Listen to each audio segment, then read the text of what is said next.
안녕하세요. 오늘 저희가 함께 깊이 파고 들어볼 자료는 70대를 위한 금투자 포트폴리오 완전 정리라는 글입니다. 근데 시작하기 전에 이 글에 나오는 한 부부 이야기가 참 인상 깊더라고요. 아, 그 경기도에 사시는 72세 동갑내기 부부 말씀이시죠? 네, 맞습니다. 평생 모은 자산을 보면서 이런 고민을 하셨대요. 물가는 계속 오르는데 은행에 그냥 두자니 돈 가치가 막 줄어드는 게 눈에 보이고 그렇죠. 요즘 다들 하는 고민이죠. 그래서 안전하다는 금에 딱 관심을 가졌는데 막상 금값 뉴스를 보니까 하루에도 몇 번씩 오르내려서 오히려 마음이 더 불안해졌다는 거예요. 정말 많은 분들이 고개를 끄덕이고 계실 것 같아요. 이게 정말 남의 얘기가 아닌 것 같아서요. 맞습니다. 안전자산이라는 말만 믿고 들어가기엔 너무 혼란스러운 신호들이 많죠. 바로 그 부부의 고민이 오늘 저희가 파헤쳐볼 주제의 핵심입니다. 왜 안전자산이 오히려 스트레스의 원인이 되는가? 네, 그리고 이 문제를 어떻게 풀어야 하는가? 오늘 분석은 단순히 돈을 버는 법에 대한 이야기가 아닐 겁니다. 그보다는 불안을 잠재우고 평온을 얻는 법에 대한 이야기. 맞습니다. 70대라는 인생의 중요한 시기에 자산을 어떻게 바라봐야 하는지에 대한 깊은 통찰을 드리는 게 목표입니다. 좋습니다. 자, 그럼 첫 질문부터 한번 던져보죠. 왜 요즘 다들 이렇게 금하는 걸까요? 꼭 몇 년마다 돌아오는 유행 같아요. 유행처럼 보일 수 있는데 이번엔 배경이 좀 더 근본적입니다. 이 자료에서는 지금 시대를 돈의 가치가 조용히 침식되는 시대라고 진단하고 있어요. 돈의 가치가 침식된다. 네, 정부는 계속 돈을 찍어내고 그 결과로 물가는 꾸준히 오르잖아요. 그렇죠. 그런데 우리가 맡기는 은행이자는 그 속도를 전혀 못 따라가고 있고요. 가만히 앉아서 내 돈의 힘이 약해지는 걸 그냥 지켜보는 셈이네요. 정확합니다. 사실상 마이너스 금리 시대에 살고 있는 거죠. 그렇군요. 그래서 현금만 쥐고 있는 건 더 이상 안전한 선택이 아니라 그냥 가치 하락을 용인하는 선택이 되어버린 겁니다. 근데 여기서 아주 흥미로운 현상이 나타나요. 바로 전 세계 중앙은행들이 조용히 하지만 아주 꾸준히 금을 사들이고 있다는 사실입니다. 잠깐만요. 그건 좀 이상하게 들리는데요. 각국 정부는 자기네 나라 화폐 가치를 지켜야 하는 게 최우선 아닌가요? 그렇죠. 근데 그 돈이랑 경쟁 관계에 있는 금을 사 모은다는 건 뭔가 모순처럼 느껴지거든요. 바로 그 모순 속에 답이 있습니다. 이 자료의 저자는 이걸 궁극의 보험이라고 표현해요. 보험이요? 네, 각국 정부조차도 자신들이 발행하는 화폐의 가치가 언젠가 흔들릴 수 있다는 가능성을 염두에 둔다는 거죠.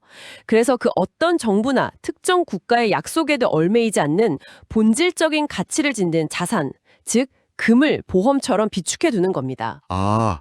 달러나 원화처럼 무한정 찍어낼 수 없다는 그 희소성. 그게 금의 본질적인 힘이군요. 맞습니다. 돈의 가치가 흔들리는 시대에 가장 오래된 돈인 금이 다시 주목받는 건 어찌 보면 당연한 이치네요.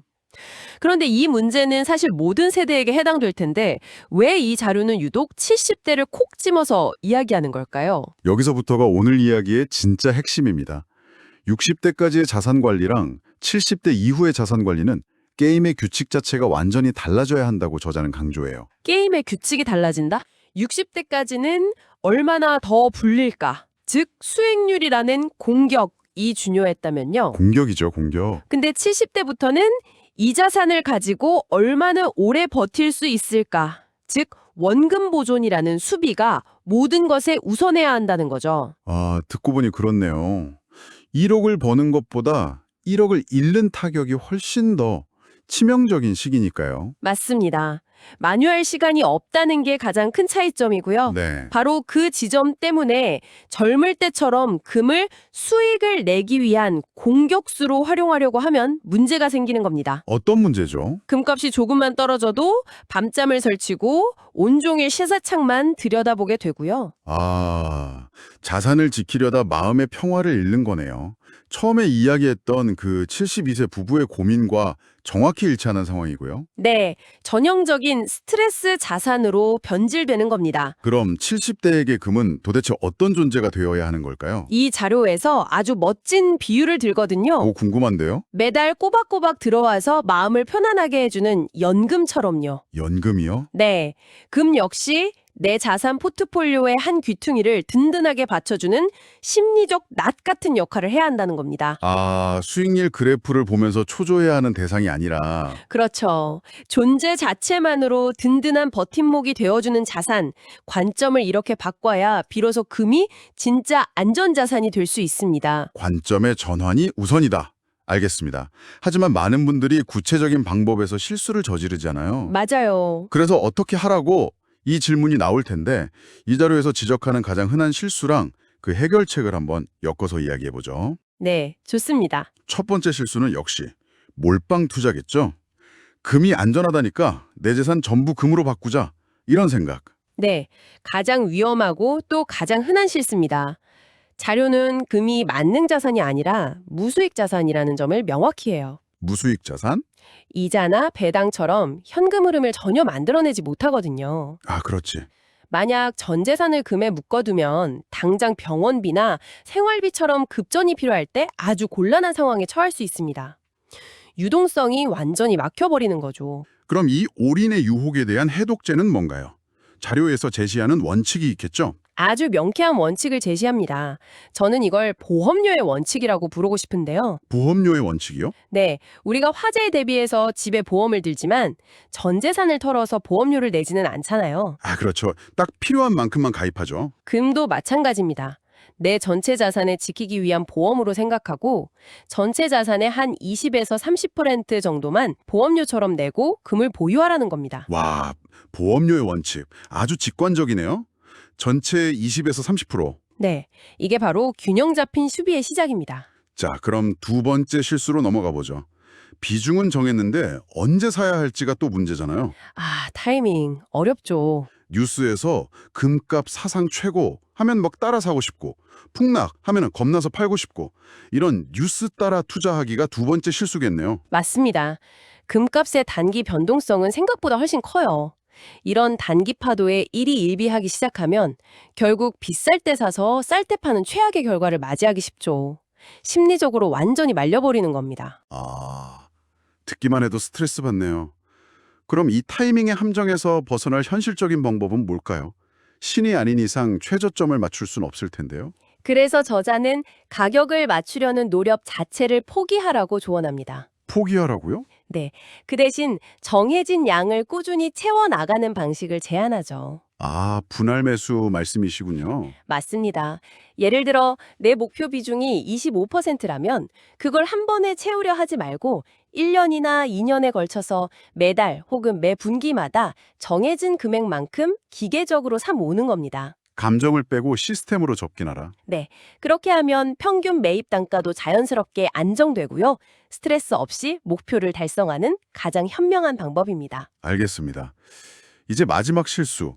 어떤 금을 사야 하는지에 대한 문제입니다. 아, 이것도 중요하죠. 골드바 같은 실물도 있고 뭐 ETF나 펀드 같은 종이금도 있잖아요. 이 둘의 차이를 모르고 투자하는 게 세 번째 실수겠군요. 네, 아주 중요한 지점입니다. 편리성 때문에 ETF 같은 금융상품을 선호하는 분들도 많지만 70대 투자자가 금을 사는 근본적인 이유를 생각해야 해요. 근본적인 이유라면? 그건 바로 최악의 금융위기 상황에서도 내 자산을 지키겠다는 것이죠. 그런데 내가 산 상품이 실물금이랑 1대1로 연동되지 않는 복잡한 파생 상품이라면 정작 위기 시에 그 역할을 제대로 해내지 못할 수도 있습니다. 아, 금에 투자했다는 기분만 냈지 실질적인 방어막은 없는 셈이 될 수도 있다. 바로 그겁니다. 그렇다면 이 자료가 제안하는 원칙은 명확하겠네요. 실물 기반의 금을 우선적으로 고려하라는 것이겠죠? 맞습니다. 꼭 골드바를 집에 쌓아두라는 뜻은 아니고요. 네네. 은행의 골드뱅킹처럼 실물과 직접 연동되는 상품을 선택하라는 거죠. 내 돈이 저기 어딘가에 있는 실물 금과 연결되어 있다는 사실 자체가 주는 심리적 안정감이 있거든요. 이 무형의 가치가 70대 투자자에게는 수익률 숫자보다 훨씬 더 중요할 수 있다는 게 이 글의 핵심적인 주장입니다. 자, 그럼 이 원칙들을 다시 한번 처음에 이야기했던 그 72세 부부 사례에 적용해보면 모든 게 명확해지겠네요. 네, 정말 교과서처럼 이 원칙들을 따르셨어요. 그분들은 어떻게 실천했을까요? 우선 그분들의 목표 설정이 아주 훌륭했습니다. 우리가 금으로 부자가 되려는 게 아니다. 그저 우리 돈이 너무 빨리 작아지는 걸 막고 싶을 뿐이다. 와, 이 한 문장으로 수익에 대한 욕심을 완벽하게 내려놓았네요. 그렇죠. 목표가 명확하니까 전략도 명확해진 겁니다. 포트폴리오는 어떻게 구성했나요? 보험료의 원칙에 따라서 전체 자산의 딱 25%만 금에 할당했습니다. 25%만? 네. 그리고 나머지는 안정적인 현금 흐름을 주는 연금, 비상시에 쓸 수 있는 현금, 그리고 약간의 고배당주로 촘촘하게 분산했죠. 아, 그러니까 금이 포트폴리오의 주인공이 아니라 묵묵히 뒤를 받쳐주는 조연 역할을 하도록 판을 짠 거군요. 정확합니다. 그 결과가 정말 궁금한데요. 금값이 오르내릴 때 그분들은 정말 평온했을까요? 자료에 따르면 정말로 그랬다고 합니다. 정말요. 금값이 좀 떨어져도 전체 자산의 75%는 다른 곳에 있으니 큰 타격이 없었고 금값이 올라도 생활이 갑자기 바뀌는 건 아니었죠. 포트폴리오 전체가 안정적으로 유지되는 데만 집중했기 때문에 네, 금시세라는 소음으로부터 자유로울 수 있었던 겁니다. 결국 금을 수비수로 기용했을 때 얻을 수 있는 가장 큰 보상, 즉 마음의 평화를 얻은 거군요. 바로 그거죠. 오늘 나눈 이야기들이 이 부부의 사례 하나로 완벽하게 정리되는 느낌입니다. 70대의 금 투자는 결국 수익률 게임이 아니라 심리 게임이고 그 핵심은 비중과 균형 그리고 기대치를 낮추는 것에 있군요. 맞습니다. 그래서 이 자료의 저자가 마지막에 남긴 문장이 큰 울림을 주는데요. 네, 제가 한번 그대로 읽어보겠습니다. 금은 당신을 부자로 만들어주진 않습니다. 하지만 당신이 가난해지지 않도록 시간을 벌어줄 수는 있습니다.